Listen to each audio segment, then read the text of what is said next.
کوئی یہاں پر کوئی جو ہے وہ ہنگامہ نہیں، کوئی جشن نہیں، کوئی گانے بجانے نہیں، کچھ بھی نہیں. یہ سادگی، اللہ کی تکبیر، اللہ کا حمد. کہ جب روزے ختم ہوتے ہیں عید الفطر میں تکبیر، اضافی تکبیرات کے ساتھ 2 رکعتیں ہیں جو ہم ادا کرتے ہیں. احناف کے نزدیک 6 اضافی تکبیرات ہیں اور اہل حدیث کے نزدیک 12، لیکن تکبیرات ہیں اضافی. اور یہ کہ جاتے ہوئے اور آتے ہوئے عید کے لیے آپ جا رہے ہیں تو تکبیرات پڑھتے ہوئے، واپس آ رہے ہیں تکبیر پڑھتے ہوئے. اور یہ بھی کہ جاتے ہوئے راستہ کوئی اور، آتے ہوئے راستہ کوئی اور اختیار کیجئے تاکہ پورا شہر، پوری بستی جو ہے تکبیر کی آواز سے. یہ ظاہر ہے. باطن اس کا کیا ہوگا؟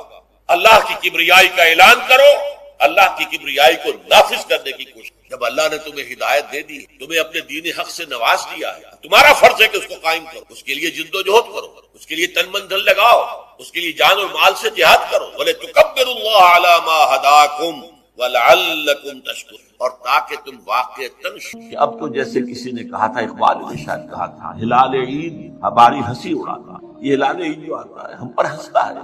یہ روزے رکھے ہیں انہوں نے، روزہ رکھتے ہوئے جھوٹ بولتے رہے، روزہ رکھتے ہوئے سودی لین دین کرتے رہے، روزہ رکھتے ہوئے جو ہے غیبتیں کرتے رہے. یہ روزے تھے جو اب عید منانے جا رہے ہیں شوق سے. ہلال عید ہماری ہنسی اڑاتا. اسی طرح یہ عید الاستقلال جسے آپ نے کہا، یہ اب ہماری، یہ اس لیے پاکستان بنایا تھا. یہ ہے وہ پاکستان جس کا خواب اقبال نے دیکھا تھا اور جنہوں نے دکھایا تھا خواب. جہاں تک سورہ فجر اور سورہ بلد کے مضامین کی جو باہمی مناسبت ہے، میں کل عرض کر چکا ہوں ان میں کیا کیا مضامین جو ہیں مشترک ہیں. چونکہ کل ہی درس دیا ہے، میں زیادہ اب ان کو دہرانا نہیں چاہتا. صرف اس بات کی طرف اضافہ کروں گا کہ ایک تو قدر مشترک جو میں نے 3 گنوائی تھی، ان میں اہم ترین کیا ہے؟ اہل عرب اور آس پاس کے لوگوں کا تہذیبی ثقافتی پس منظر، جس میں حج کو ایک بہت اہم مقام حاصل تھا، ان کا سالانہ جشن، اور ان کے اخلاق کی پستی اور دنات. لیکن تقابل کریں گے تو سورہ بلد میں اس پستی کے اندر بھی کہیں کہیں کوئی کرن روشنی کی، کوئی امید. ظلمات بعضها فوق بعض کی بجائے کوئی ملمے کی نیکی صحیح، چاہے سراب صحیح، کسراب بقیۃ یحسبہ الظمآن ماء، لیکن کچھ نہ کچھ نیکی کی بات تھی. وہاں اس کا انجام جو بیان کیا گیا، فَيَوْمَئِذٍ لَا يُعَذِّبُ عَذَابَهُ أَحَدٌ وَلَا يُوثِقُ وَثَاقَهُ أَحَدٌ. سورہ بلد میں اختتام پر آئے گا، وَالَّذِينَ كَفَرُوا بِآيَاتِنَا هُمْ أَصْحَابُ الْمَشْأَمَةِ عَلَيْهِمْ نَارٌ مُّؤْصَدَةٌ. لیکن سورۃ الفجر میں جو اختتام کیا گیا، یا ایتھا النفس المطمئنۃ ارجعی الی ربک راضیۃ مرضیہ فادخلی فی عبادی وادخلی جنتی، یہ اصل مضمون ہے سورہ بلد کا. اس مقام کو حاصل کرنے کے لیے سلوک، طریقت، شریعت، راستہ، محنت، جد و جہد کون سی؟ اب آئیے بسم اللہ الرحمن الرحیم. لا اقسم بہذا البلد. پہلی بات یہ نوٹ کر لیجئے کہ جتنی مشکل تھیں اقسام سورۃ الفجر کی، اتنی ہی آسان اور واضح اور معین اور مقسم علیہ کے ساتھ بہت ہی نمایاں مناسبت رکھنے والی قسمیں ہیں سورۃ البلد کی. یہ بھی ایک کنٹراسٹ نوٹ کر لیجئے. یہ تو میں نے نوٹ کرایا تھا وہ سب کے سب زمان سے متعلق ہے، والفجر ولیال عشر والشفع والوتر واللیل اذا یسر، جبکہ یہاں جو ہے مقام اور مکان کا معاملہ آتا ہے. یہ تو میں نے کل نوٹ کرا دیا. اس وقت نوٹ کیجئے وہ مشکل ترین، اور اس میں کتنے کتنے اقوال، ان میں سے ہم نے چنا اور چن کر انہیں گوہرے دریائے قرآن سفتہ ان کو جو ہے ہم نے ڈور میں پرویا. لیکن یہاں بالکل واضح، لا اقسم بہذا البلد. یہ لا جو ہے یہ لا منفصل ہے، متصل نہیں ہے. لا اقسم اگر ایک لفظ مانیں گے اس کے معنی ہوگی میں قسم نہیں کھاتا. لا اقسم نہیں، میں قسم کھاتا ہوں، یہ علیحدہ ہے. یہ گویا کہ اور تاکید کے لیے تمہارا خیال غلط، تمہارے نظریات باطل، میں قسم کھاتا ہوں. اور یہ اسلوب قرآن میں بہت مرتبہ آ چکا ہے.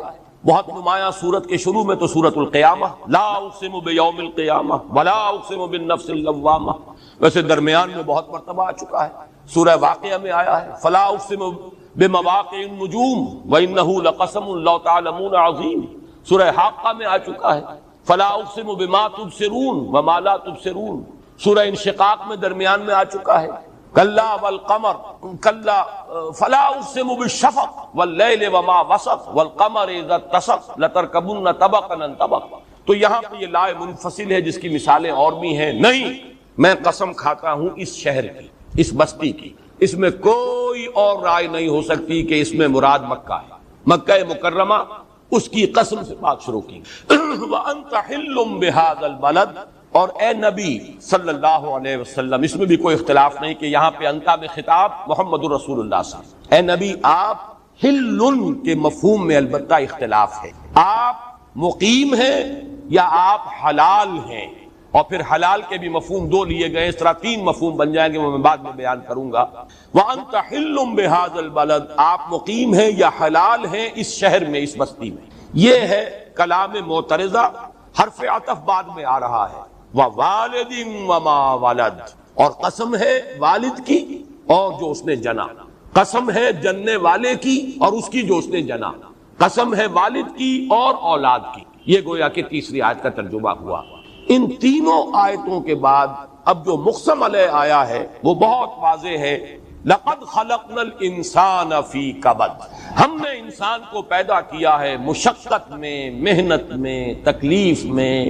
یہ انسان کا مقدر ہے، کوئی انسان اس سے مستثنا نہیں ہے۔ یہ قاعدہ کلیہ ہے، یہ رول ہے، یہ لا ہے۔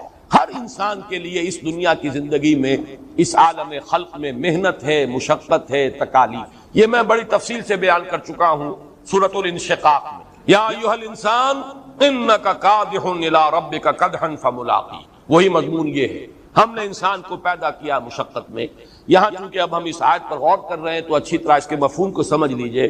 کبد کے معنی کیا ہے؟ اہل عرب جگر کو کہتے ہیں کبد، اور یہ جگر کا لفظ جو ہے یہ تمام زبانوں میں آتا ہے، اس کے اوپر تاثر ہوتا ہے محنت کا، یعنی پتا مار کر کام کرنا، بڑی جگری محنت کر رہا ہے انسان، جگر کاوی جس کو کہتے ہیں۔ یہ انسان جب محنت کرتا ہے تو اس کا کچھ اثر مترتب ہوتا ہے۔ چنانچہ صاحب کشاف علامہ زمخشری لکھتے ہیں اس لفظ کی تشریح میں، اصلہ من کبد، کبد الرجل کبدا فہو کبد اذا وجعت کبدہ وانتفخت، جب انسان کے جگر میں تکلیف ہو جائے اور وہ سوج جائے، اس پر ورم آ جائے، ورم جگر جسے ہم کہتے ہیں، یہ انسان کے نہایت مشقت زدہ ہونے کی علامت ہے۔ بہت تکلیف میں انسان ہے، اس کو کہیں گے کہ میرے جگر میں تکلیف ہے، درد جگر۔ یہ بھی ہماری شاعری کا جو ہے، ولیکن بندگی استغفر اللہ، یہ درد سر نہیں، درد جگر ہے۔ علامہ اقبال کا یہ شعر بڑا پیارا ہے، خدا بندہ خدائی درد سر ہے، خدائی اہتمام خشک و تر ہے، خدا بندہ خدائی درد سر ہے، ولیکن بندگی استغفر اللہ، یہ درد سر نہیں، درد جگر ہے۔ تو یہ جگر کاوی جسے آپ کہتے ہیں محنت اور مشقت، اور کبد جو ہے یہ کہتے ہیں جگر کو۔ بلکہ میں نے کچھ اور اشعار آج نوٹ کیے ہیں، ایک شعر بہت ہی عمدہ ہے، بہت اونچا ہے، اور یہ ایک ہندی فلسفی کے فلسفے کا خلاصہ ہے جو اقبال نے پیش کیا ہے۔ تو اے مسافر شب خود چراغ بن اپنا، کر اپنی رات کو داغ جگر سے نورانی، اپنی رات کے لیے روشنی اپنے اندر سے نکالو، اپنے جگر کے اندر داغ، کوئی شمع جلاؤ اس کے اندر، یہ جلے گا جگر جس کو آپ کہتے ہیں کلیجے کی جلن، تو اس سے وہ شعلہ بھڑکے گا جو تمہاری رات کو منور کرے گا۔ تو ہے مسافر شب خود چراغ بن اپنا، تمہیں کہیں باہر سے روشنی نہیں ملے گی، اپنے اندر سے روشنی نکالو، کر اپنی رات کو داغ جگر سے نورانی۔ اسی طرح اقبال نے کہا ہے کہ چیتے کا جگر چاہیے شاہی کا تجسس، یہ جو ہے کبد، لقد خلقنا الانسان فی کبد، ہم نے انسان کو محنت و مشقت ہی میں پیدا کیا۔ اسی کے ساتھ ہے رنج، وہ جو غالب نے تصور پیش کیا ہے کہ یہ زندگی در حقیقت قید حیات و بند غم، اصل میں دونوں ایک ہیں، موت سے پہلے آدمی غم سے نجات پائے تھے۔ اور یہ گوتم بدھ کا فلسفہ میں نے بارہا بیان کیا، سروم دکھم، all is pain, all is suffering, there is agony everywhere، ہر ایک کے لیے رنج ہے، غم ہے، مشقت ہے، اگرچہ اس کی شکلیں مختلف ہیں۔ کسی کو جسمانی مشقت زیادہ ہے، صبح سے شام تک کسی چلا رہا ہے، اینٹیں ڈھو رہا ہے، یا مئی کی گرمی میں اوپر سے آگ برس رہی ہے اور فصل میں سے بھپکے جو ہیں حرارت کے نکل رہے ہیں، اور ایک آدمی درانتی کے ساتھ فصل کاٹ رہا ہے، اس کو جسمانی مشقت ہے۔ کسی کو ذہنی کوفت زیادہ ہوتی ہے، جسمانی مشقت نہیں ہے، ایئر کنڈیشن کمرے میں بیٹھا ہوا ہے، بڑے نرم گدیلے ہیں، لیکن یہ کہ چین نہیں، سکون نہیں، کانفلکٹس ہے، الجھنیں ہیں، پریشانیاں ہیں، وہ اسے چین نہیں لینے دے رہی، نیند نہیں آ رہی، سیڈیٹیوز چاہیے، ہپنوٹکس چاہیے، وہ ساری چیزیں ان کو ضرورت پڑتی ہے، ان کی، اس محنت مشقت والے کو ضرورت نہیں۔ وہ تو ایسا غافل ہو کر، انٹا غفیل ہو کر سوتا ہے، اسے پتہ ہی نہیں چلتا کہ کب رات گزری اور صبح ہو گئی۔ لیکن یہ کہ ان کو نیند لانے کے لیے جتن کرنے پڑتے ہیں، چاہے ساری آسائشیں ہیں، نرم و گرم بستر ہیں یا ایئر کنڈیشن کمرہ ہے۔ تو یہ صرف یہ فرق تو ہوگا کہ کسی کے لیے مشقت جو ہے وہ جسمانی زیادہ ہے، کسی کے لیے کوفت روحانی کہہ لیں یا ذہنی کہہ لیں یہ زیادہ ہے، لیکن لقد خلقنا الانسان فی کبد، دس از دی رول، ہم نے ہر انسان کو مشقت میں پیدا کیا۔ اب اس مقسم علیہ پر اب قسموں کو سمجھیے۔ سب سے پہلی مثال دی ہے یا شہادت گواہی میں پیش کیا ہے، لا اقسم بہذا البلد، میں گواہی میں پیش کرتا ہوں اس شہر کو۔ کیوں؟ انسان کو سب سے نمایاں مشقت کرنی پڑتی ہے اپنی معیشت کے لیے، اور یہ مکہ اور اس کے آس پاس کی سرزمین وادٍ غیر ذی زرع، کوئی چیز پیدا ہی نہیں ہوتی، مشقت۔ یہ تو یوں سمجھیے کہ خانہ کعبہ کی وجہ سے اس کے طفیل اور حج کی آمد و رفت کی وجہ سے وہاں کے لوگوں کے لیے اللہ تعالیٰ نے کچھ آسانیاں پیدا کر دی، جیسے کہ فرمایا گیا لإِيلَافِ قُرَيْشٍ إِيلَافِهِمْ رِحْلَةَ الشِّتَاءِ وَالصَّيْفِ فَلْيَعْبُدُوا رَبَّ هَذَا الْبَيْتِ الَّذِي أَطْعَمَهُم مِّن جُوعٍ وَآمَنَهُم مِّن خَوْفٍ۔ ورنہ واقعہ یہ کہ وہاں کی زندگی بڑی سخت زندگی، معیشت بڑی سخت، بڑی مشقت طلب معیشت۔ لا اقسم بهذا البلد، اس مشقت پر ایک اور مشقت انسان کو لینی پڑتی ہے، اور وہ ہے اگر اس کا زندگی میں کوئی مشن ہے، کوئی نصب العین ہے، کسی اعلیٰ مقصد کے لیے وہ کام کرنا چاہتا ہے، برائی کا استیصال کرنا چاہتا ہے، بھلائی کو پھیلانا، خیر کو غالب کرنا چاہتا ہے، شر کا استیصال کرنا چاہتا ہے، اب جو مشقت ہے وہ اور یوں سمجھیے کہ سیکنڈ ڈائمنشن، اس کے لیے مثال دی وَأَنْتَ حِلٌّ بِهَذَا الْبَلَدِ۔ حل کا ایک مفہوم تو یہ ہے کہ اے نبی آپ اس شہر میں مقیم ہیں، اس معنی میں قرآن مجید میں یہ بہت مرتبہ لفظ آیا ہے عذاب الہی کے لیے، او تحل قریبا من دارہم، حل یحل بھی آتا ہے اور حل یحل بھی آتا ہے، فیحل علیکم غضبی ومن یحلل علیہ غضبی فقد ہوا، یہ سورہ طٰہٰ میں۔ تو کسی چیز کا نازل ہونا، اترنا، کہیں پر مقیم ہو جانا، اس کے لیے بھی حل کا لفظ آتا ہے، حل یحل یا حل یحل۔ انت حل بہذا البلد، آپ مقیم ہیں اس شہر میں۔ بعض حضرات نے اس معنی کو ترجیح دی ہے اس اعتبار سے کہ ان کے نزدیک مکے کی قسم بھی اللہ نے مکے کی عظمت کی سکھائی، اور پھر اس میں اضافہ ہے عظمت پر عظمت، محمد الرسول اللہ کا وجود، کہ آپ اس شہر میں مقیم ہیں۔ یہ تصور کہ قرآن مجید میں جن چیزوں کی قسم کھائی گئی ہے وہ عظمت کی حامل ہے، یہ در حقیقت بنیادی طور پر یہ خیال کوئی زیادہ مضبوط نہیں ہے، بلکہ میں نے کل جو حوالہ دیا تھا مولانا فراہی کی کتاب اقسام القرآن، اس میں بڑی تفصیل سے اس پر گفتگو۔ قرآن مجید میں تو چھوٹی سی چھوٹی چیزوں کو بھی گواہی میں پیش کیا گیا، ان میں عظمت نہیں۔ کوئی پہلو ہوتا ہے کہ کوئی شے گواہی دے رہی ہے کسی اور شے پر، تو اس کی قسم کھائی جاتی ہے، اس لیے کہ قسم کا اصل مفاد جو ہے وہ گواہی ہے۔ ہم قسم کھاتے ہیں، کوئی وعدہ کر رہے ہیں یا کوئی بات میں آپ سے کہہ رہا ہوں، اللہ کی قسم کھا کر کہہ رہا ہوں کہ یہ بات صحیح ہے، اللہ کو گواہ بنا کر کہہ رہا ہوں کہ یہ بات صحیح۔ جب آپ نے معاہدہ کیا، اللہ کی قسم کھائی، یعنی یہ معاہدہ جو ہے یہ میرے اور آپ کے مابین ہے، واللہ شہید بیننا و بینکم، اللہ گواہ ہے، ہمارے اس معاہدے کے اوپر گواہی اللہ کی۔ تو اصل میں قسم کا فائدہ ہوتا ہے گواہی، اور گواہی میں استشہاد اور استدلال، کسی اعتبار سے مقسم بہی جس شے سے قسم کھائی گئی اور مقسم علیہ جس شے پر قسم کھائی گئی، ان میں کوئی ربط ہونا چاہیے، اس شے کی عظمت کوئی ضروری نہیں۔ لیکن چونکہ اکثر ہمارے مفسرین نے عظمت کو تلاش کیا ہے قسموں کے اندر، لہذا لا اقسم بہذا البلد، ان کے نزدیک یہ قسم اس لیے کھائی گئی مکے کی کہ وہ بہت عظمت والا شہر ہے، بلد الامین، جیسے کہ سورۃ التین میں آتا ہے وہذا البلد الامین، اور پھر اس میں حضور کی شخصیت، اس نے گویا اس کی عظمت کو دوبالا کر دیا، وانت حل بہذا البلد، یہ نور علی نور ہے، عظمت ہے عظمت پر، عظمت بالائے عظمت۔ اس معنی میں انہوں نے یہاں پر ترجمہ کیا ہے آپ مقیم ہیں اس شہر میں، لیکن دوسرا ترجمہ یہ ہے، وہ بھی بہت سے ہمارے متقدمین نے کیا ہے، آپ حلال ہیں یا ہوں گے اس شہر میں۔ اس کا مطلب کیا ہے؟ چونکہ جملہ اسمیہ ہے، حال میں بھی ترجمہ ہو سکتا ہے اور مستقبل میں۔ آپ حلال ہیں اس شہر میں، اس سے مراد یہ لی گئی ہے اے نبی اگرچہ یہ شہر بلد الحرام، اس میں گھاس کا تنکا تک توڑنے کی اجازت نہیں ہے، لیکن اے نبی آپ اور آپ کے ساتھیوں پر جو ظلم اور تشدد ہو رہا ہے، گویا کہ آپ کی جان کو، آپ کی عزت کو، آپ کی آبرو کو انہوں نے حلال کر لیا ہے اپنے لیے، جس طرح چاہ رہے ہیں تکلیف دے رہے ہیں۔ کوئی آ گیا مجنون کہہ گیا، کوئی آ گیا پاگل کہہ گیا، کوئی آیا کذاب کہہ گیا، کوئی آیا ساحر کہہ گیا، کسی نے آ کر مسحور کہہ دیا، گویا کہ انہوں نے ایذا رسانی جو آپ کی شروع کی ہوئی ہے، گویا کہ آپ کی جان، آپ کی عزت، آپ کی حرمت، آپ کی جو بھی عظمت ہے اس کو انہوں نے اپنے لیے حلال کر دیا۔ اور ایک معنی یہ کیے گئے کہ آپ حلال ہوں گے اس شہر میں۔ کیا معنی؟ اس شہر کو ایک وقت آئے گا کہ آپ کے لیے حلال کر دیا جائے گا، اس میں خوریزی حرام ہے، جانور تک کا شکار نہیں کر سکتے آپ، گھاس نہیں کاٹ سکتے آپ، لیکن اے نبی آپ کے لیے ایک وقت آئے گا، فتح مکہ کے موقع پر وہ وقت آیا، چند ساعتوں کے لیے اس کی حرمت حلت میں بدل گئی، وہاں حضور نے لوگوں کو قتل بھی کیا ہے۔ بعض جو بڑے ہی کٹر دشمن تھے ان میں سے ایک شخص وہ بھی تھا کہ جو کعبے کے پردوں کے پیچھے چھپ گیا تھا، وہاں سے نکال کر اسے قتل کیا۔ اگرچہ کوئی بڑی خوریزی نہیں ہوئی، کوئی بڑا مقابلہ نہیں ہوا، بڑی جنگ نہیں ہوئی، کہیں کہیں بہرحال جب 10,000 کا لشکر آیا ہے اور جو لوگ تھے وہاں مکے والے، ان کی اکثریت تو فیٹ ایک امپلائی جسے کہتے ہیں تسلیم کر چکے تھے کہ ہم مقابلہ نہیں کر سکتے، لیکن بعض تھے ذرا جوشیلے قسم کے لوگ، انہوں نے مقابلہ کیا تو وہ قتل بھی ہوئے، اگرچہ معدود چند۔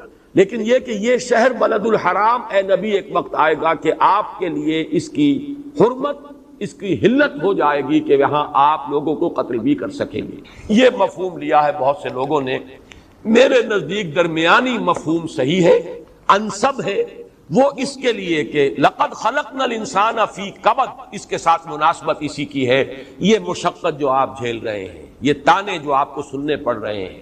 اب آپ کو معلوم ہے ابو لہب نے جو کچھ کیا حضور کے ساتھ، حضور کی 2 بیٹیوں کے رشتے تھے ابو لہب کے 2 بیٹوں کے ساتھ، اور آپ کو اندازہ ہے آج کے زمانے میں بھی رشتوں کا چھوڑ دینا کس قدر بڑی ایک بدنامی اور کس قدر ایک ذلت اور رسوائی کی بات ہوتی ہے کہ کسی کے رشتے چھوڑ دیے، خاص طور پہ لڑکی کا، لڑکے کا رشتہ ہے تو کوئی اس کے لیے اتنا داغ نہیں۔ حضور کی دونوں لڑکیوں کے جو رشتے تھے، یہ تو غنیمت نکاح ابھی نہیں ہوا تھا، اس لیے آپ طلاق تو نہیں کہہ سکتے، لیکن منسوخ تھی، اور اس دور میں یہ نسبت جو ہے یہ نکاح سے کم نہیں ہوتی تھی۔ آج بھی آپ کو معلوم ہے کہ خوریزیاں ہو جاتی ہیں، اگر بچپن کی نسبتیں جو ہے وہ توڑ دی جائیں تو جو بھی قتل در قتل کے سلسلے چلتے ہیں، جس قدر بھی یعنی پسماندہ معاشرہ ہوگا اتنا ہی یہ معاملہ حساس ہوتا ہے۔ اور اس شخص نے حکم دیا اپنے دونوں بیٹوں کو، اور اس نے آ کر کھڑے ہو کر حضور کے سامنے اور بہت ہی گستاخی کے ساتھ دونوں نے کہا ہے کہ ہم تمہاری بیٹیوں کو طلاق دے دیں، ہم رشتہ منقطع کریں، اور حضور نے بد دعا دی ہے۔ ان میں سے ایک جو ہے جو زیادہ جسارت کرنے والا تھا اور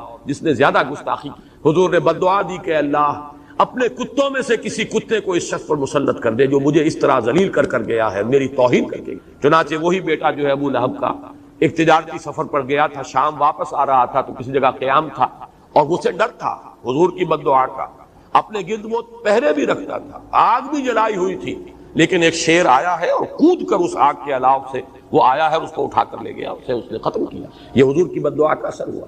تو یہ جو آپ کی عزت کو بھی انہوں نے اپنے لیے حلال کر لیا، آپ کے اوپر جسمانی تشدد بھی کر رہے ہیں، اور آپ کے ساتھ آپ کے جو جانثار ہیں، آپ کے جو ساتھی ہیں، آپ کے اعوان و انصار ہیں، انت حل بہذا البلد، یہ ہے وہ کیفیت کہ جس کو دوسری قسم میں پیش کیا گیا، اس لیے کہ انسانی مشقت کی یہ سیکنڈ ڈائمنشن ہے۔ ایک ڈائمنشن اپنی معیشت کے لیے، اپنا پیٹ پالنے کے لیے، کھانے کے لیے انسان محنت کرتا ہے، مشقت کرتا ہے، کسی چلاتا ہے، اینٹیں ڈھوتا ہے، ہل چلاتا ہے، فصلیں کاٹتا ہے، مشینوں پر 8-8 گھنٹے کھڑے ہو کر کام کرتا ہے، یہ مشقت، یہ تو لا اقسم بہذا البلد، اس لیے کہ یہاں کی معیشت زیادہ ہی سخت ہے۔ دوسرا کسی مقصد زندگی کے لیے، کسی مشن کے لیے تکلیفیں جھیلنا، قربانیاں دینا، ایثار کرنا، تکالیف برداشت کرنا، یہ ہے انت حل بہذا البلد ووالد وما ولد۔ اب یہ تیسری آیت ہے، اور قسم ہے یا گواہ ہے والد بھی اور جو بھی اس نے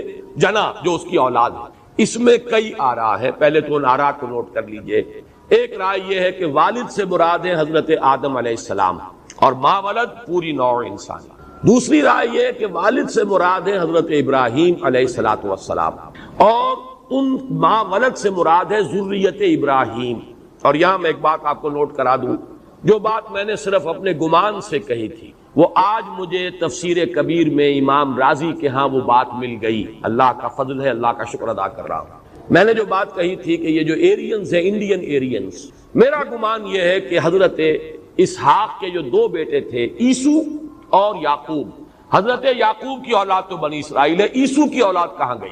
حالانکہ پہلے ولادت عیسو کی ہوئی ہے۔ حضرت یعقوب کا نام یعقوب ہے اس لیے کہ وہ یعقوب اپنے بھائی عیسو کی ایڑیاں پکڑے ہوئے تولد ہوا، پہلے ولادت عیسو کی اور پھر یعقوب کی۔ اب چونکہ بنی اسرائیل جو ہے یہ نسل پرست لوگ ہیں، اپنی اپنی نسل کو تو تاریخ کو برقرار رکھا انہوں نے. وہ تایا یا چچا جو بھی تھے عیسو، ان کی نسل کا کہیں کو تذکرہ. آج میں نے دیکھا امام رازی نے کہا ہے، قول نقل کیا ہے کہ رومنز جو ہے، رومی، یہ عیسو کی نسل سے، جو میرا گمان تھا ایرینز، یہ ایرینز ہیں، انڈین ایرینز، ایرانین ایرینز، اور پھر یورپین ایرینز. یورپین ایرینز میں رومنز اور جرمنز. یہ جو ایک بیلٹ ہے کہ جو انڈیا سے لے کر اور جرمنی تک چلی گئی ہے، اور وہ سواستیکا کا نشان جو ہٹلر کا بھی تھا اور جو ہندوؤں کا بھی ہے، یہ یہاں سے وہاں تک. یہ آج امام رازی کی اس کتاب میں تفسیر کبیر میں یہ قول مجھے مل گیا ہے کہ یہ عیسو کی نسل. بہرحال یہ میرا جو گمان تھا وہ تو میں عرض کر چکا ہوں، جو میں نے جو صحف ابراہیم و موسیٰ کے تذکرے میں نے جس کا ذکر کیا تھا، آج اس کے لیے مجھے امام رازی کے ہاں ایک تائید ملی. بہرحال دوسرا قول یہ کہ حضرت ابراہیم والد اور ماں ولد میں وہ تمام آ جائیں گے، بنو اسماعیل بھی، بنی اسرائیل بھی، بنو عیسو بھی، اور وہ بنو مدیان بھی، سب کے سب آ جائیں گے. ایک رائے یہ ہے کہ اس میں والد سے مراد حضرت اسماعیل علیہ الصلوۃ والسلام، اور ماں ولد سے مراد صرف یہ قریش اور بنی اسماعیل جو آباد تھے عرب. یہ تین آراء ہیں. چوتھی رائے جیسا کہ میں نے عرض کیا ہے تمام عام ہے، یہ ہر والد ہر والد ہر ولد. میں اس چوتھی رائے کو ترجیح دیتا ہوں. اس کی وجہ کیا ہے؟ یہ انسانی مشقت کی تھرڈ ڈائمنشن ہے. اپنا پیٹ پالنا، کہاں ایک کنبے کا پیٹ پالنا، اولاد کی پرورش، انسانی مشقت کا ایک تیسرا گوشہ جو بہت ہی مشقت طلب ہے. اپنا پیٹ کاٹتا ہے انسان تو اولاد کو پالتا ہے، اپنی رات کی نیندیں حرام کرتا ہے تو اولاد کی پرورش ہوتی ہے. خاص طور پر ماں کا معاملہ. ماں تو یوں سمجھیے کہ اس کا وجود ہی اولاد کے لیے، اس کی پوری شخصیت جو ہے اولاد کے لیے، وہ تو پوری کی پوری سموچی انویسٹ ہو جاتی ہے اولاد کے اندر. لیکن باپ بھی اپنا پیٹ کاٹے گا تو اولاد کی پرورش، اپنے اوپر مشقت زیادہ جھیلے گا. صرف اپنی بیوی کا پیٹ پال لینا ایسا مشکل نہیں ہے، لیکن اولاد، ان کا پیٹ پالنا، ان کی ضرورتیں فراہم کرنا، یہ تھرڈ ڈائمنشن ہے انسانی مشقت کی. لقد خلقنا الانسان فی کبد. اور اسی کا ایک دوسرا رخ بھی ہے ماں ولد.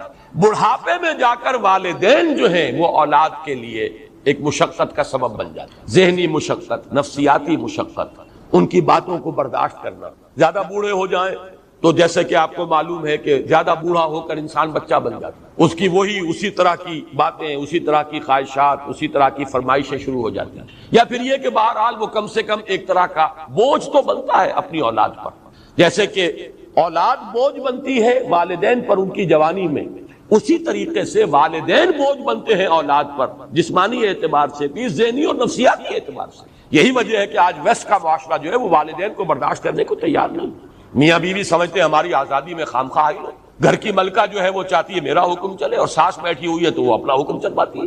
لہذا انہیں اٹھا کر وہ اولڈ ہاؤسز جو ہے ان کے اندر ڈپازٹ کر دیتے ہیں. ان کو پھر کبھی سال میں ایک دفعہ جا کر دیکھا ہے تو دیکھا ہے، ورنہ سال کے اندر ایک مرتبہ بھی، کرسمس پر بھی والدین کو اپنی اولاد کی شکل دیکھنا نصیب نہیں ہوتا عام طور پر. یہ ان کے معاشرے کی جو ہے پستی کا عالم ہے. اس لیے کہ صرف جسمانی مشقت نہیں، ذہنی مشقت بھی ہوتی ہے اولاد کے لیے والدین جبکہ وہ بڑھاپے کی عمر کو پہنچ جائیں.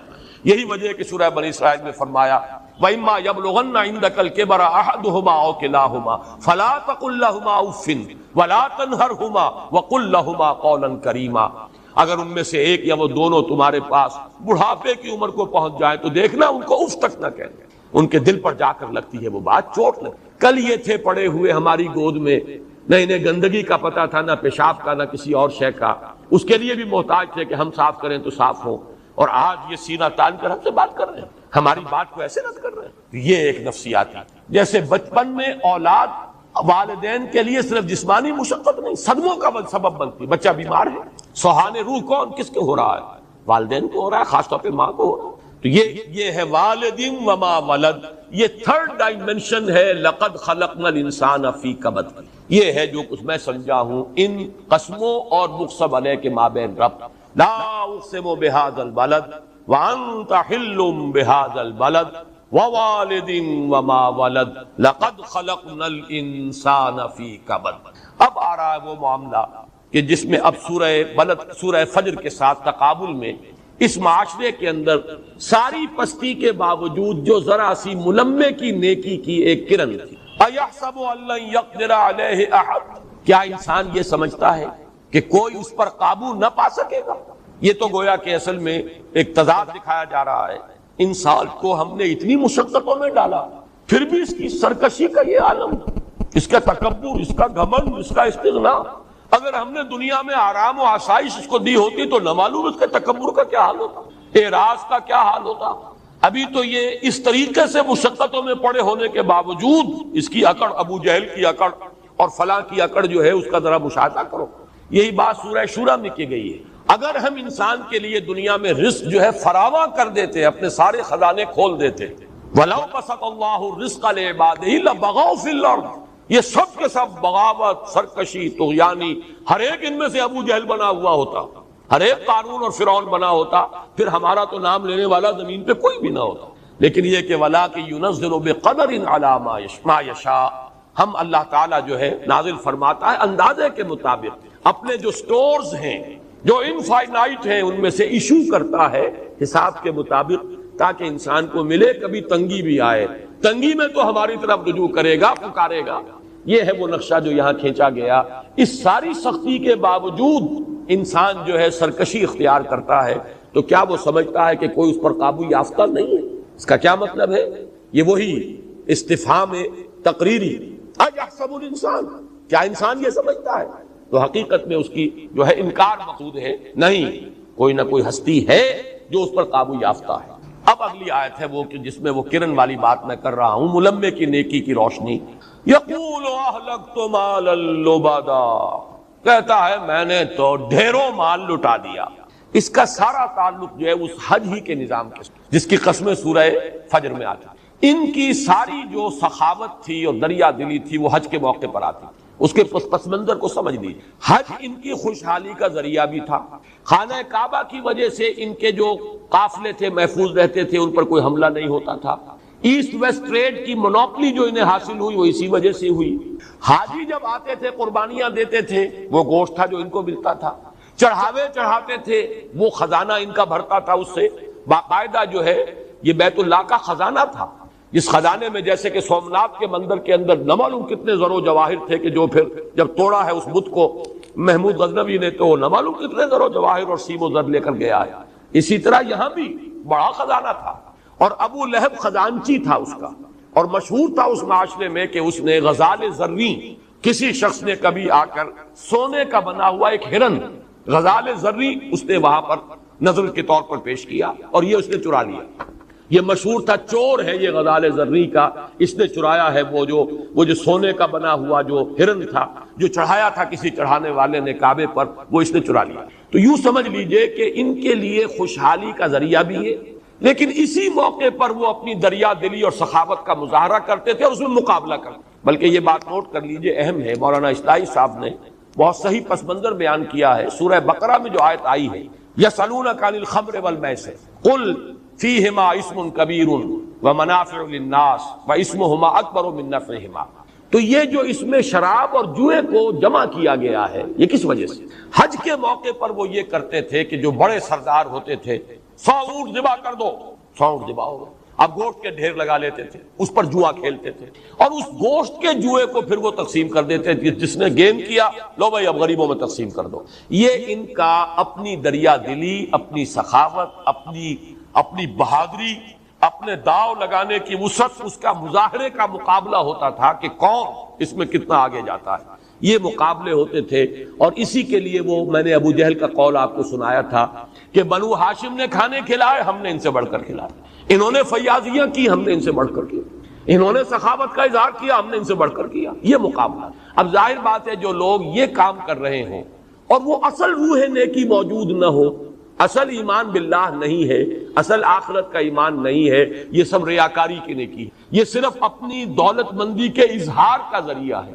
جیسے شادی کے موقع پر جو ہے وہ جو خسیس سے خسیس انسان بھی، وہ بنیا جو ہمارے ہاں کا ایک یوں سمجھیے کہ روایتی کردار ہے، لاکھوں روپے خرچ کر رہا ہے بیٹی کی شادی پر، اپنی دولت کا اظہار اسی وقت کرے گا، حالانکہ وہ بخیل ہے، وہ پتلی دال کے ساتھ روٹی کھا رہا ہے، اس نے ایک ایک پیسہ جو ہے وہ جوڑا ہے، لیکن خرچ کرتا ہے۔ وہ خرچ کیوں کرتا ہے؟ اس سے نام ہوگا، نمود ہے، نمائش ہے، اپنی دولت کا اظہار ہوتا ہے۔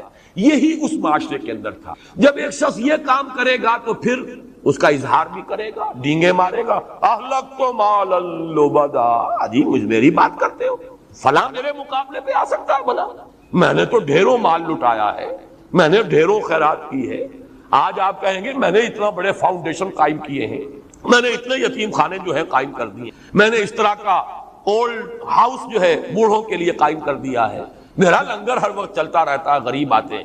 وہ شخص کے جس کو تنہائی میں کسی غریب کو شاید وہ کھانا نہ کھلائے، لنگر کھول دے گا تاکہ لوگوں کو معلوم ہو کہ لنگر چل رہا ہے فلاں سیٹھ کا، اور یہاں پر جو ہے لوگ کھانے والے آ رہے ہیں اور کھا رہے ہیں۔ اصل ریاکاری وہ جو میں نے عرض کیا تھا کہ سورہ ماعون ہے در حقیقت اس سورہ مبارکہ کے اس حصے کا مصنع۔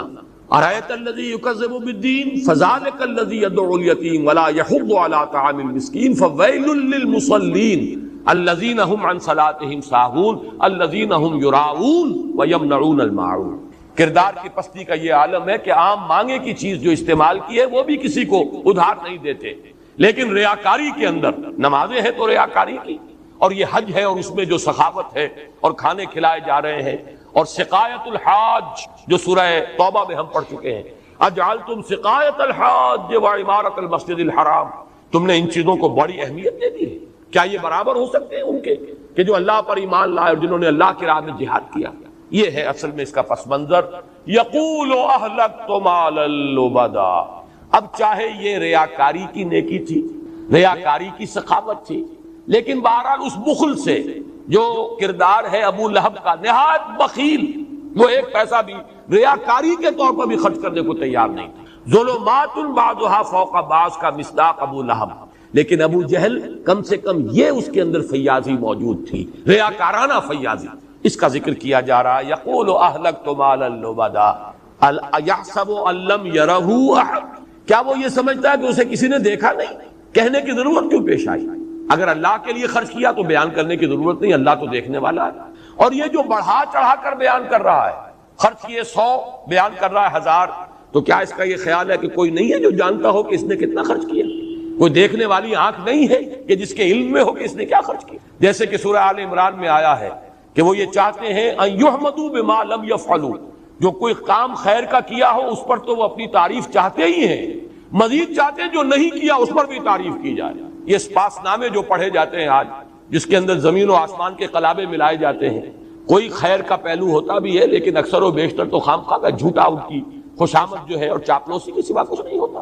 یحبون ان یحمدوا بما لم یفعلوا، وہ چاہتے ہیں کہ ان کی تعریف کی جائے اس پر بھی جو انہوں نے نہیں کیا، جو کیا ہے تو اس کو 1000 گنا بنا کر بیان کیا جائے۔ تو یقول اہلکت مالا لبدا ایحسب ان لم یرہ احد، اب جو آیات آ رہی ہیں یہ ہے اللہ تعالیٰ اپنے احسانات بیان کر رہے ہیں۔ الم نجعل لہ عینین، کیا اس انسان کو ہم نے 2 آنکھیں نہیں دی؟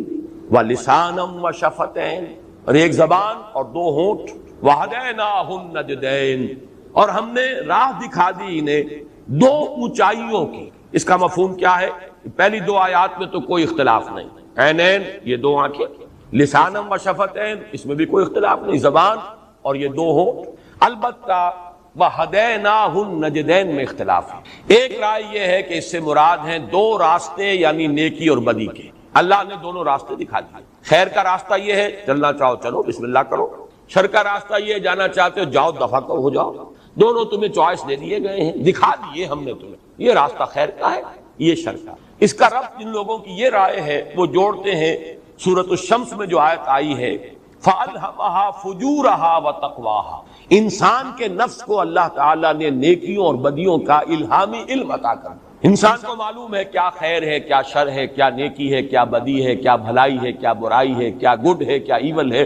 ہیومن نیچر نوز آل دس۔ یہ اس جہاں تک اس آیت کا تعلق ہے یہی مفہوم میں بھی سمجھتا ہوں کہ اس سے مراد ہے، لیکن اس جگہ پر میرے نزدیک دوسرا مفہوم، اور یہ بھی سلف میں موجود ہے، یہ بھی کوئی میری ایجاد نہیں ہے بلکہ یہ کہ سلف میں ایک قوی رائے ہے، میرا صرف انتخاب اور اختیار ہے۔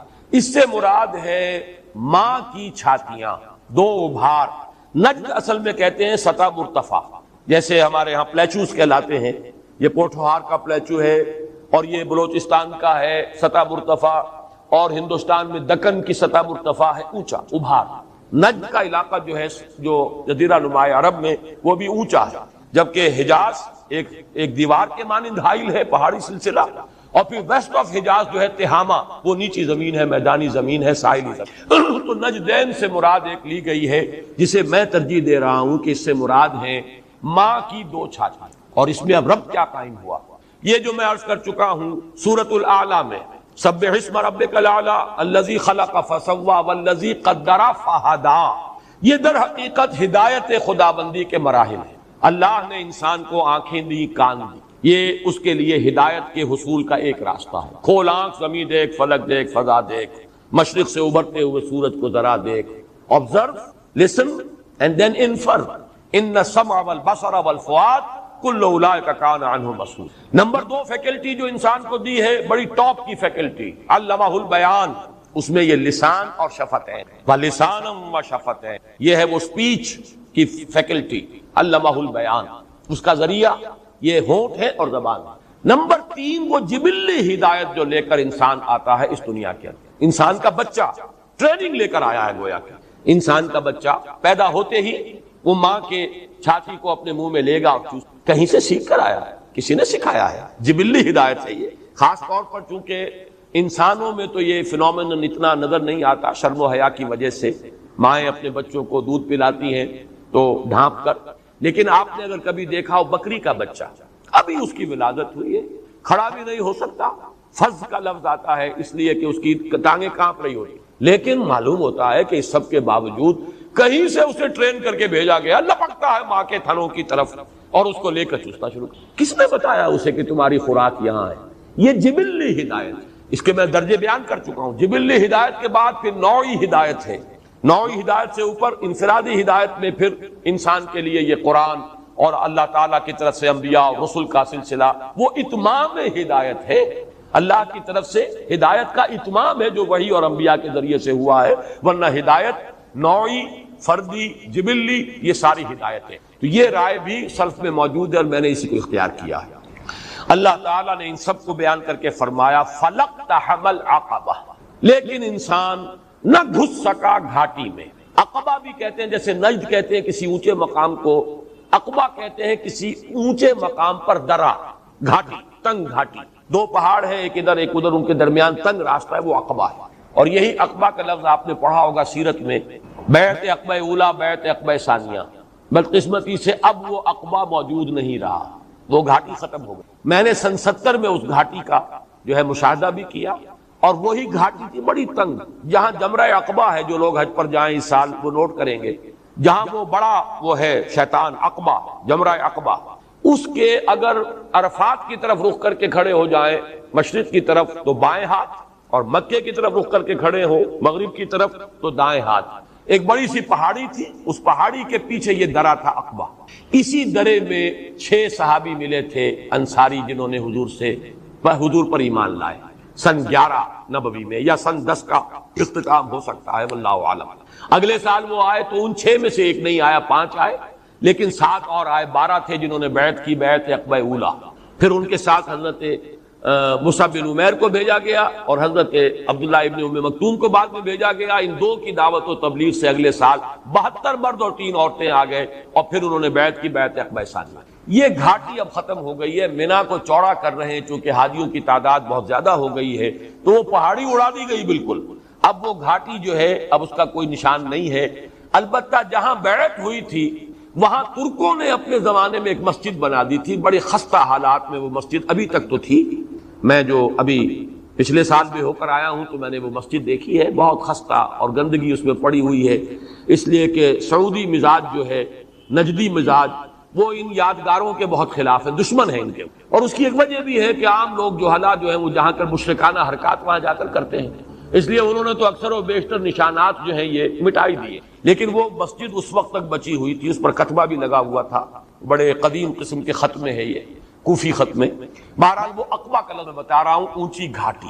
یہاں وہ لفظ بیان کیا گیا انسان گھاٹی کو پار نہ کر سکا، عبور نہ کر سکا. معلوم ہوا کہ انسان کے سلوک یا خیر کی طرف آگے بڑھنے میں کوئی باٹل نک ہے، درمیان میں کوئی گھاٹی ہے، اوکھی گھاٹی. یہ مجھے یاد آ جاتا ہے ہمیشہ، اس لیے کہ جس زمانے میں ہم جماعت اسلامی میں تھے، طالب علم کا دور تھا، تو یہ عبداللہ شاکر صاحب غالباً ابھی تک بقید حیات ہیں، یہ پنجابی شاعر تھے تحریک اسلامی کے. تو ان کی جو نظمیں تھیں بڑی مشہور نظمیں، جو کسی زمانے میں نے باقاعدہ ترنم کے ساتھ بھی پڑھ کر، حالانکہ پنجابی تو میری مادری زبان نہیں ہے، لیکن وہ زمانہ کارکنیت کا تھا، پڑھتے تھے ٹانگوں میں بیٹھ کر، جب الیکشن ہوا ہے اور لاؤڈ سپیکر پہ وہ نظمیں پڑھتے تھے۔ ایک نظم کے اندر جو ان کا ترجیحی بند آتا تھا، اوکھی کاٹی مشکل پینڈا عشق دیا اسواراں دا، یعنی یہ کی گناہ سی مودودی تے مودودی دے یاراں دا، یعنی مولانا مودودی مرحوم اور ان کے ساتھی اس وقت جیل میں تھے، تو کیا گناہ انہوں نے کیا تھا، کیوں انہیں جیل میں ڈالا گیا، اس وقت انہوں نے یہ نظم کہی تھی کہ عشق کے مسافر جو ہیں ان کی گھاٹی بڑی مشکل ہے اور بہت مشکل پینڈا اوکھی کاٹی، وہ اوکھی گھاٹی ہے یہ فلق تحمل عقبہ، انسان نہ گھس سکا یا نہ پار کر سکا، صحیح لفظ کا مفہوم ہے گھس ہی نہیں سکا، نہ گھس سکا گھاٹی میں۔ وما ادراک ما العقبہ، اور کیا تم سمجھے وہ گھاٹی کون سی ہے؟ کیا وہ کوئی پہاڑی درہ ہے؟ نہیں، یہ انسانی نفسیات کی گھاٹی ہے۔ انسان کی روحانی ترقی کے راستے میں یہی سب سے بڑی رکاوٹ ہے، یہی باٹل نیک ہے، اس سے گزر گئے تو بیڑا پار ہو جائے گا، لیکن یہی رہ جاتا ہے آدمی، اسی کو نہیں عبور کر پاتا۔ اور وہ گھاٹی کیا ہے؟ فک رقبۃ، کسی گردن کا آزاد کرا دینا۔ فا کاف، کاف کے معنی ہوتا ہے کھولنا، علیحدہ کر دینا، جیسے گرہ لگی ہوئی ہے کھول دیا، اسی سے انفکاک ہے، جزو لا ینفک، کسی شے کا ایسا حصہ جو اس سے علیحدہ نہ کیا جا سکے، جزو لا ینفک تو ہے۔ فک و رقبۃ، کوئی غلام تھا، اس کی گردن میں غلامی کا پھندا پڑا ہوا تھا، آپ نے اس کی گردن کو آزاد کرا۔ او اطعام فی یوم ذی مسغبہ، یا کھانا کھلانا ہے فاقے کے دن میں، بھوک کے دن میں، جبکہ قحط کا عالم ہو، اپنی جان کے لالے پڑے ہوں۔ اگر عام دن ہے، آپ کے کھتے بھرے ہوئے ہیں، تب آپ نے کوئی لنگر کھول دیا، کھلا دیا، کوئی بات نہیں۔ جب قحط کا عالم ہے، خود آپ کو اندیشہ ہے کہ میرے سٹورز جو ہیں وہ ختم ہو رہے ہیں، میرے اور میرے اپنے گھر والوں کے لیے بھی جو ہے لالے پڑ جانے والے ہیں، پھر بھی اگر فی یوم ذی مسغبہ، فاقے کے دن میں اور بھوک کے دن میں اور قحط کے عالم میں اگر وہ کھانا کھلاتا ہے، کس کو کھلاتا ہے؟ یتیمن ذا مقربہ، یتیم کو جو قرابت دار بھی ہے، یعنی یتیم ویسے تو ہر یتیم مستحق ہے، آپ اس کی سرپرستی کریں، اس کی خیر خواہی کریں، اس کا اکرام کریں، کلا بل لا تکرمون الیتیم سورۃ الفجر میں اس کے تقابل میں آ رہا ہے، لیکن یتیم قرابت دار ہو، آپ کا حقیقی بھتیجا ہو، بھانجا ہو، قریبی رشتہ دار ہو، یتیمن ذا مقربہ او مسکینا ذا متربہ، یا مسکین ہے، محتاج ہے، اور مسکین کا جو اصل مادہ ہے یہ مسکنت جو ہے، اس کے مفہوم کیا ہے؟ انسان تھک ہار جائے، کم ہمتی اس کے اوپر طاری ہو جائے۔ ایک شخص غریب ہے لیکن ہمت اس کی جوان ہے، وہ محنت کر رہا ہے، مشقت کر رہا ہے، اپنی روزی خود پیدا کر رہا ہے۔ ایک شخص دیکھنے میں ہٹا کٹا ہے لیکن اعصابی طور پر کھوکھلا ہے، قوت ارادی مزمحل ہو چکی ہے، لہذا وہ مسکین ہے بے ایمانہ کہ اس کی قوت ارادی جو ہے وہ مزمحل ہو چکی ہے، وہ اپنی معاش خود پیدا نہیں کر پا رہا اور وہ دستے سوال دراز کر رہا ہے دوسروں کے سامنے۔ تو مسکنت کہتے ہیں بے چارگی کا عالم، جبکہ انسان کو جو ہے قدرت حاصل ہے۔ او مسکینن ذا متربہ، یا مسکین محتاج ہے جو خاک میں رل رہا ہے، مٹی میں مل رہا ہے، جس کا حال جو ہے وہ یہ ہے کہ زمین میں جیسے کہ کوئی شے مل جائے، اسی طریقے سے وہ مسکین جو ہے خاک آلود ہے یا خاک نشین ہے، ذا متربہ۔ یہ ہے جس کو اب آپ انسانی ہمدردی کہیں گے، اور انسانی ہمدردی میں اپنا مال خرچ کر سکنا، یہ باٹل نیک ہے۔ یعنی باٹل نیک کیا ہے؟ مال کی محبت، تحبون المال حبا جما، یہ ہے اصل باٹل نیک۔ تمہاری بریک یہ لگی ہوئی ہے، گاڑی نہیں چل سکتی، کتنا ہی آپ تھروٹل جو ہے دے لیں، گاڑی نہیں چلے گی، بریک لگی ہوئی، یہ بریک کھولو گے تو گاڑی چلے گی، اس باٹل نیک میں سے گزرو گے تو اب خیر اور بھلائی اور روحانی ترقی کے راستے کھل جائیں گے، یہ گھاٹی عبور کرو گے تو آگے چلو گے۔ یہ مضمون ہے اصل میں۔ اب میں یہاں 3 حوالے دے کر گزر جانا چاہتا ہوں، ہمارے منتخب نصاب کے یہ حوالے ہیں۔ سب سے پہلے منتخب نصاب میں حصہ اول کا جو درس دوم ہے، نیکی کی حقیقت، نیکی کی روح کیا ہے؟ ایمان۔ وَلَٰكِنَّ الْبِرَّ مَنْ آمَنَ بِاللَّهِ وَالْيَوْمِ الْآخِرِ وَالْمَلَائِكَةِ وَالْكِتَابِ وَالنَّبِيِّينَ، لیکن مظہر اول اور اہم ترین جو اس کا مظہر ہے، وَآتَى الْمَالَ عَلَىٰ حُبِّهِ ذَوِي الْقُرْبَىٰ وَالْيَتَامَىٰ والمساکین وابن السبیل والسائلین وفی الرقاب واقام الصلاۃ وآتى۔ حیران کن بات یہ ہے کہ وہاں نماز کو بھی بعد میں لائے ہیں، حالانکہ وہ عماد الدین، دین کا ستون ہے، رکن اول، کلمہ شہادت کے بعد رکن اول صلاۃ، روز محشر کے جان گداز بود، اولی پرسش نماز بود، لیکن وہ بھی بعد میں آیا ہے۔ پہلا مظہر نیکی کا کیا ہے؟ وآت المال علی حبہ ذوی القربى والیتامى والمساکین وابن السبیل والسائلین وفی الرقاب. اسی کے لیے وہ آیت جو میں ہمیشہ کوٹ کیا کرتا ہوں وہ بھی نوٹ کر لیجیے، لن تنالوا البر حتی تنفقوا مما تحبون. نیکی کے مقام کو پہنچ ہی نہیں سکتے جب تک کہ خرچ نہ کرو وہ شے جو تمہیں محبوب ہے. اس سے زیادہ نمایاں جو ہے یہ ہمارا سبق سورہ حدید جس پر کہ منتخب نصاب ختم ہوتا ہے، جو اس کا کلائمیکس ہے، ضربہ سلام چوٹی، اس میں جو فرمایا گیا سلوک قرآنی وہاں تفصیل سے میں بیان کر چکا ہوں. انسان کو جھنجھوڑا گیا، اے مسلمانوں الم یان للذین آمنوا ان تخشع قلوبهم لذکر اللہ وما نزل من الحق ولا يكونوا كالذين اوتوا الكتاب من قبل فطال عليهم الامد فقست قلوبهم وكثير منهم فاسقون. کیا وقت نہیں آ گیا کہ تمہارے دل جھک جائیں اللہ کی یاد میں اور نہ ہو جاؤ تم ان کے مانند جن کے دل سخت ہو گئے تھے، جن کو کتاب دی گئی تھی تم سے پہلے. یہ جھنجھوڑا. پھر فرمایا مایوس نہ ہو، اعلموا ان اللہ یحیی الارض بعد موتها، جان لو اللہ تعالیٰ مردہ زمین کو زندہ کر دیا کرتا ہے. تمہارے دلوں میں اگر مردنی طاری ہو گئی ہے، تمہیں اپنے دلوں میں محسوس ہوتا ہے کہ ویرانی ہے، ایمان کا نور نہیں ہے، تو گھبراؤ نہیں، ہم دوبارہ اس کو نورانی بنا دیں گے جیسے ہم زمین کو دوبارہ زندہ کر دیں. لیکن اس کے لیے شرط اول کیا ہے؟ ان المصدقین والمصدقات واقرضوا اللہ قرضا حسنا یضاعف لهم ولهم اجر کریم. صدقہ دینے والے مرد، صدقہ دینے والی عورتیں اور اللہ کو قرض حسنہ دینے والے لوگ، یہ شرط اول ہے. یہ بریک کھولنی پڑے گی انفاق اللہ کی راہ میں. اور اس کے بعد فرمایا والذین آمنوا باللہ ورسلہ اولئک هم الصدیقون والشہداء شہداء عند ربہم. اب جو لوگ اس بریک کو کھول کر صدقہ اور انفاق اور اللہ کو قرض حسنہ دینے کی اس تنگ گھاٹی اس کو عبور کر کے پھر اگر ایمان لائیں اور پھر وہ اللہ پر اس کے رسولوں پر ایمان لائیں تو مقام صدیقیت بھی کھلا ہے، پہنچ جاؤ. مقام شہادت، مرتبہ شہادت بھی کھلا ہے، پہنچ جاؤ. یعنی بریک کھل جائے تو اب گاڑی چلے گی. اب مقام صدیقیت تک، مقام شہادت تک کوئی روک ٹوک نہیں، آگے بڑھ جاؤ. اور یہ ہے اصل مقام جو یہاں پر بیان کیا گیا، گھاٹی. یہ گھاٹی یہ مشکل ہے. میں نے وہ جو میرا کتابچہ ہے سورۃ العصر پر، اس میں جو میری تحریر ہے اس میں سورۃ التین اور سورۃ العصر کا تقابل کیا ہے اور حضرت مسیح کا ایک قول وہاں نقل کیا ہے. انہوں نے بھی وہ تنگ گھاٹی کا تصور دیا ہے، وہ اپنے تمثیل کے پیرائے میں فرماتے ہیں اس راستے سے داخل ہو جو تنگ ہے اور جس میں داخل ہونے والے کم ہیں، اس لیے کہ وہی تمہیں فراخی کی طرف لے جائے گا. شروع میں تنگی ہے، بوٹل نیک ہے، آوان و انصار نہیں ہے. بدا الاسلام غریبا وسیعود کما بدا. تمہارے جان پہچان والے نہیں ہوں گے، کوئی آوان و انصار نہیں ہوں گے، لیکن چلو راستہ یہی ہے. آخری فراخی اسی میں آئے گی. اور اس راستے میں، اس دروازے میں داخل نہ ہو جو بہت کشادہ ہے، جس پر چلنے والے بھی بہت ہیں. اس لیے کہ میں تم سے صحیح کہتا ہوں کہ بالآخر وہ تنگی کو لے جائے گا. وہ فراخ راستہ جو آئندہ جا کر فراخ ہو جائے گا، شروع میں گھاٹی ہے، سخت گھاٹی، مشکل گھاٹی، چڑھائی چڑھنا مشکل، اس گھاٹی میں سے گزرنا مشکل. وہ کیا ہے؟ انفاق، اللہ کی راہ میں مال کا خرچ کرنا، غریبوں، یتیموں، مسکینوں ان کے لیے صرف کرنا، غلاموں کو، مقروضوں کو ان کے قرض سے نجات دلانا، اپنا مال خرچ کرنا. فک رقبۃ او اطعام فی یوم ذی مسغبۃ یتیما ذا مقربۃ او مسکینا ذا متربہ. اور اس میں نوٹ کر لیجئے تیسری سورت جو اب آئے گی اگلے ہفتے کا جو دوسرا سبق ہے، سورۃ اللیل میں بھی مقام صدیقیت تک پہنچانے والی جو راہ ہے اس کی شرط اول کیا ہے؟ فاما من اعطى واتقى وصدق بالحسنى. پہلا قدم ہے اعطاء، عطا، جود، سخاوت. اور جو شقاوت کی طرف لے جانے والا راستہ ہے اس کا پہلا قدم کیا ہے؟ وَأَمَّا مَن بَخِلَ وَاسْتَغْنَىٰ وَكَذَّبَ بِالْحُسْنَىٰ. بخل، مال کی محبت، یہ ہے جو شقاوت کے درجے تک پہنچا دے گی.